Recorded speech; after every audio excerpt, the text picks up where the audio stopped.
नमस्कार साथियों, स्वागत है आप सभी का आपकी अपनी पाठशाला पर। मैं हूं अंकित अवस्थी। आप हैं मेरे साथ में एक ऐसी खबर पर चर्चा करने के लिए जिससे चाइना पाकिस्तान इकोनॉमिक कॉरिडोर में चीन की जो भूमिका है वो पाकिस्तान में किस तरह से प्रतिरोध का सामना कर रही है। आज के सेशन में उसी बात पर चर्चा होने वाली है। जिस तरह से आप सब जानते हैं कि पाकिस्तान के अंदर चीन के द्वारा लगभग $60 बिलियन से भी अधिक का निवेश करके एक आर्थिक गलियारा बनाया जा रहा है जो कि चीन से वाया पाकिस्तान अरब सागर को जोड़ने वाला है। उसको किस प्रकार का प्रतिरोध का सामना करना पड़ रहा है, क्योंकि हाल ही में 5 चीनी नागरिकों की एक सुसाइड बॉम्बिंग में हत्या कर दी गई है। और इतना ही नहीं, जिस क्षेत्र में बलूचिस्तान के अंदर ग्वादार पोर्ट बनाया जा रहा है वहां पर भी हाल ही में एक अटैक हुआ है, एक आत्मघाती हमला हुआ है नेवल बेस के ऊपर। इसके चलते परिणाम यह निकला कि खुद प्रधानमंत्री और राष्ट्रपति चीनी राजदूत से मिलने, सोचिए, चीनी राजदूत से मिलने पाकिस्तान के पीएम और राष्ट्रपति उनके दूतावास चले जाते हैं। ये कितनी बड़ी बात है, पहले इसको समझ लेते हैं, है ना, कि राजदूत से मिलने चले गए। इसका मतलब क्या है, ऐसे समझिए। देखो, भारत की आंतरिक पॉलिटिक्स में अभी केजरीवाल जी का मसला चल रहा है, आपको संभवतः ध्यान होगा। हाल ही में जर्मनी के राजदूत ने उस पर कोई टिप्पणी करी। भारत के विदेश मंत्रालय ने तुरंत उन्हें बुला लिया कि चले आइए, आप जितने भी बड़े आदमी हैं यहाँ चले आइए, आंतरिक मसलों पर बकवास नहीं करेंगे। ऐसे अमेरिका ने उनके ऊपर बयान दिया। अमेरिका के राजदूत को बुला लिया गया कि इधर आ जाइए, ऑफिस में आके बताइए कि आप ये क्या कर रहे हो। यानी कि राजदूत जो दूसरे देश का प्रतिनिधि है आपके यहाँ पर, उसे आप बुलाने की क्षमता रखते हैं कि आप आइए और हमें बताइए कि क्या बकवास चल रहा है। पाकिस्तान कितना बिक चुका है इसका अंदाजा इससे लगा लीजिए कि जहां पर चीनी नागरिक मरते हैं, पाकिस्तान के प्रधानमंत्री और राष्ट्रपति खुद अपने कार्यालयों से निकल करके चीनी दूतावास के ऑफिस में जाकर के उसे सांत्वना देने पहुंचते हैं कि सर सॉरी, हम आतंकियों पर जबरदस्त कार्रवाई करेंगे। इससे आप पाकिस्तान के दिवालियेपन का अंदाजा लगा सकते हैं।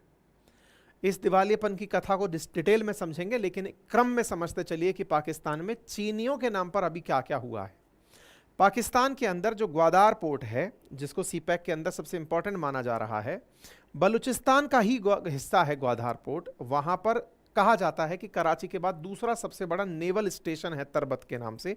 वहां पर हाल ही में एक हमला हुआ, एक्सप्लोजन हुआ, गनफायर हुआ, और उसकी वजह से काफी बड़े स्थान पर, मतलब इसको सबसे सिक्योर्ड स्थान माना जाता है, वहां पर बलूचिस्तान लिबरेशन आर्मी के द्वारा हमला कर दिया गया।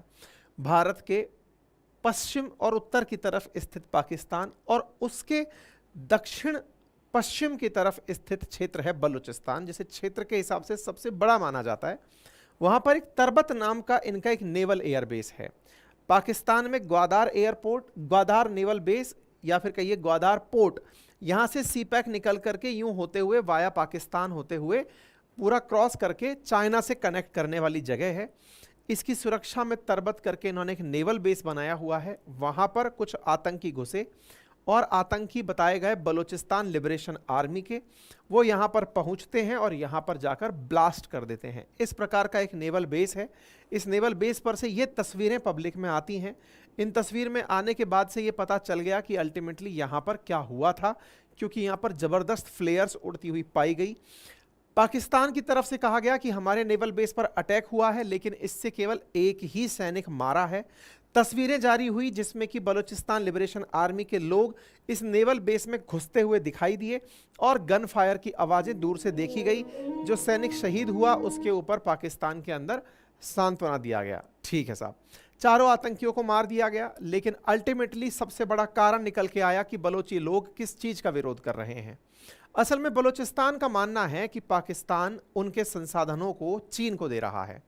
ऑलरेडी बलूचिस्तान पर चीन, पाकिस्तान ने ही जबरन कब्जा किया हुआ है। सबसे कम संसाधन बलूचिस्तान को पाकिस्तान द्वारा दिए जाते हैं, और उसके बावजूद बचे हुई जो जगह है उसे भी वो चीन को दे रहा है। इसको देखते हुए कईयों बार बलूचिस्तान के लोगों द्वारा आत्मघाती हमले करके पाकिस्तान की सेना और चीनियों को टारगेट किया गया है। और इन्होंने अब हथियार उठा करके अपनी एक बलूचिस्तान के लोगों ने फोर्स बना ली है जिसका नाम बलोच लिबरेशन आर्मी है। कईयों बार पाकिस्तान बलोच लिबरेशन आर्मी की सहायता का भारत पर आरोप लगाती रही है। ठीक है, संसाधनों पर कब्जा इसका एक बड़ा कारण बताया जाता है। दूसरी बड़ी खबर जो पाकिस्तान से निकल कर आई वो ये थी कि चाइनीज वर्कर्स को एक सुसाइड बॉम्बिंग के अंदर मार दिया जाता है।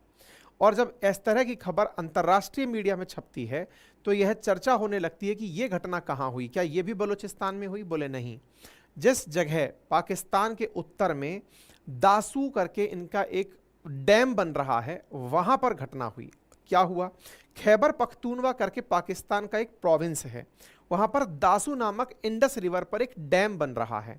लगभग 2.5 गीगावाट के आसपास बिजली पैदा करेगा वो दासू डैम। उस डैम पर काम करने के लिए चाइनीज वर्कर्स जा रहे थे। ऑलरेडी चाइनीज वर्कर्स की रक्षा के लिए 4000 से ज्यादा सैनिक पाकिस्तान ने लगा रखे हैं। 1700 से अधिक चाइनीज वर्कर्स हैं जो इस समय पाकिस्तान में काम कर रहे हैं। चाइना मांगता है कि मैं अपनी फोर्स लेकर ही पाकिस्तान में आ जाऊं क्या, ताकि मैं अपने वर्कर्स की सुरक्षा कर सकूं। लेकिन पाकिस्तान कहता है कि हमने अब तक केवल सेना ही तो पाली है, हमारी सेना आपके वर्कर्स की हिफाजत करेगी। मल्टीपल टाइम्स चीनियों पर हमले होते रहे, पाकिस्तानी सेना की नाकामी दिखती रही। हाल ही में भी ऐसा ही कुछ हुआ है। खैबर पख्तूनवा प्रोविंस में दासू डैम पर जाते समय जो चीनी नागरिक गाड़ी में जा रहे थे, उन्हें एक आत्मघाती हमले के तहत एक कार आती है, उस कार के अंदर विस्फोटक होते हैं। चीनियों के काफिले के नजदीक पहुंच करके उस गाड़ी में ब्लास्ट होता है और 5 चीनी मारे जाते हैं। ये विजुअल्स हैं जो आपको यहां पर आते हुए दिखाई दे रहे हैं। वीडियो भी आया, लेकिन इस वीडियो को मैं दिखाऊंगा नहीं। इसी गाड़ी में जाकर के ब्लास्ट हुआ और जाकर के यह गाड़ी फट गई और फट करके कुछ इस प्रकार से मलबे के अंदर तब्दील हो गई। उम्मीद है कि आप इस बात को समझ पाएं कि चीनियों को टारगेट करने में खैबर पख्तूनवा हो या बलूचिस्तान, वहां के लोगों में कितना जबरदस्त गुस्सा है कि वो चीन को अपने देश में संसाधनों पर नियंत्रण करते हुए नहीं देख सकते। तो सोचिए, एक तरफ खैबर पख्तूनवा, एक तरफ बलूचिस्तान और एक तरफ खैबर पख्तूनवा, यानी कि पाकिस्तान के केवल 2 ही राज्य हैं जो संभवतः खुश दिखाई पड़ रहे हैं चीन के साथ, जिनमें से एक पंजाब और एक सिंध है। बाकी अन्य जो राज्य हैं वो चीन के सख्त खिलाफ हैं। इससे आप अंदाजा लगा सकते हैं। इसका मतलब यह हुआ कि पाकिस्तान की स्थिति में चीन का जो रोल है वो बहुत ही ज़्यादा अब संदिग्ध हो गया है। हमलावरों ने खैबर पख्तूनवा में बाकायदा गाड़ी को टारगेट किया और 5 विदेशियों को मार गिराया। आप इस तस्वीर के माध्यम से ये देख सकते हैं, मलबे में पड़ी हुई गाड़ी को देख सकते हैं। इंटरेस्टिंग बात यह है कि इस खैबर पख्तूनवा में हुए हमले की किसी ने जिम्मेदारी भी नहीं ली है। कहा जा रहा है कि इस हमले के बाद में शरीफ खुद राजदूत को आश्वासन देते हुए मिलने पहुंच जाते हैं। इनके द्वारा एक ट्वीट किया जाता है, आप देखकर अंदाजा लगाएं। कल के दिन यानी मंगलवार के दिन शहबाज शरीफ जो वापस बने हुए प्रधानमंत्री हैं, वो ट्वीट करते हैं कि I visited Chinese embassy today to express my condolences at the dastard act of terrorism in which 5 Chinese and a Pakistani national were killed. भाई साहब, ये खुद चाइनीज एम्बेसी पहुंचे। साथियों, इतना ही नहीं, पाकिस्तान के राष्ट्रपति पहुंच गए Chinese embassy. I strongly condemn the attack of Chinese citizen. यहां पर ये राष्ट्रपति को देखें, जाकर के चाइनीज राजदूत के गले लग रहे हैं और इनसे मिलने पहुंचे हैं कि भाई साहब बहुत बुरा हुआ आपके साथ, हम आपके साथ हैं। इतना ही नहीं, विजिटर बुक में जाकर के अपने कंडोलेंस का समाचार पत्र दे करके आते हैं कि यार बहुत बुरा हो गया आप लोगों के साथ, चीनी मर गए हमारे यहाँ पर।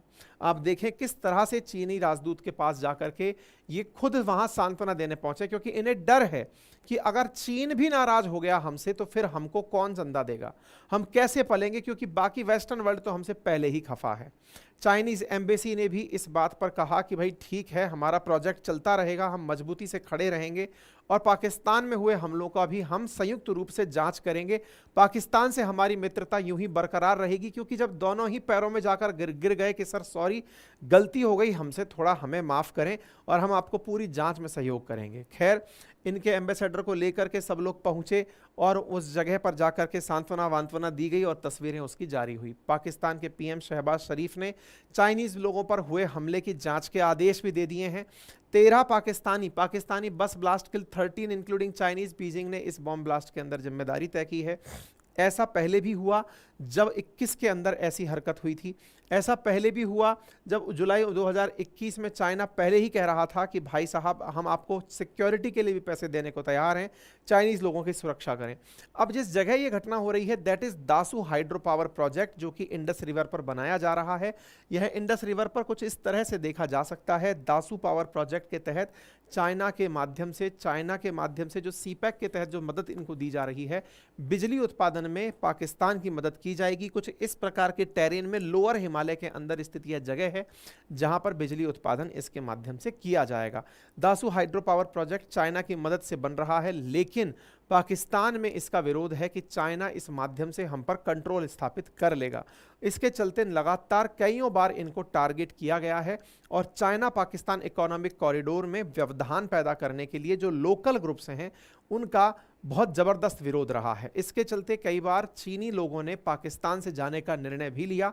सीपैक के अंदर निर्माण में जो पैसा खर्च हुआ, पाकिस्तान के अंदर चीन का जो इन्वेस्टमेंट हुआ, चीन उसे छोड़कर जाना भी नहीं चाहता है। यही कारण है कि चीन ने आतंकियों से निपटने के लिए खुद की फोर्सेस तक भेजने का डिसीजन लिया कि आप चाहें तो मैं फोर्सेस भेज दूं, लेकिन चीन के द्वारा भेजी जाने वाली फोर्स से पाकिस्तान खफा हुआ, डर गया कि सर आप इस तरह से अपनी फोर्सेस मत भेजिए, मैं अपनी तरफ से प्रोटेक्शन यूनिट लगा देता हूं, आपके लोगों की हिफाजत हमारे 4000 सैनिक करेंगे। लेकिन परिणाम क्या निकला वो आपके सामने है। चाइना लगातार अभी भी अपनी ही सिक्योरिटी फोर्सेस डिमांड कर रहा है। सोचिए, अगर चीन के सैनिक पाकिस्तान में आ गए तो फिर पाकिस्तान पूरी तरह दुनिया में संभवतः पहली बार गुलाम होने वाला देश हो जाएगा। आज़ादी के बाद से जब दुनिया के अधिकांश देश आज़ाद हैं, उस समय पर गुलाम होने वाला पहला देश हो जाएगा। बट कोई नहीं, पाकिस्तान के हालात को आपने अपनी आंखों से देखा और संभवतः वो देश भी इस घटना को देख रहे होंगे जो पाकिस्तान की तरह ही चीन के कर्जे में फंसे हैं और उन्हें किस तरह से सब विरोध और प्रतिरोध देखना पड़ता है। फिलहाल के लिए इतना ही, अपना ख्याल रखें। चैनल पर नए हैं तो सब्सक्राइब कर लें, क्योंकि आप में से 45% व्यूअर हमारे ऐसे हैं जिन्होंने चैनल सब्सक्राइब नहीं किया हुआ है। आप में से जो साथी अपनी पाठशाला पर कंप्लीट फाउंडेशन बैच मेरे साथ हिस्ट्री, ज्योग्राफी, पॉलिटी, इकोनॉमी का पढ़ना चाहते हैं, 3000 का बैच आपको 2100 में 31 मार्च तक दिया जा रहा है। उसके बाद एडमिशन क्लोज हो जाएंगे, यानी बैचेस वापस से 3000 में मिलने लगेंगे। आखिरी बार 1 महीने पहले फरवरी 16 को हमने अपनी पाठशाला की पहली वर्षगांठ पर आपके लिए रुद्र जीएस फाउंडेशन बैच में एडमिशन ओपन किए थे। अभी फिर से होली के अवसर पर ओपन है, आप जाकर के इनका एक्सेस ले सकते हैं। अदरवाइज फिर नेक्स्ट मंथ ट्राई करिएगा। फिलहाल के लिए इतना ही। और हाँ, एप्लीकेशन का लिंक कमेंट बॉक्स में है, वहाँ जाकर कुछ इस प्रकार से प्रोसेस फॉलो करें। पहले अपना मोबाइल नंबर रजिस्टर करें। मोबाइल नंबर जो आप डालेंगे उस पर हमारे द्वारा आपको एक मैसेज भेजा जाएगा, व्हाट्सएप मैसेज भेजा जाएगा।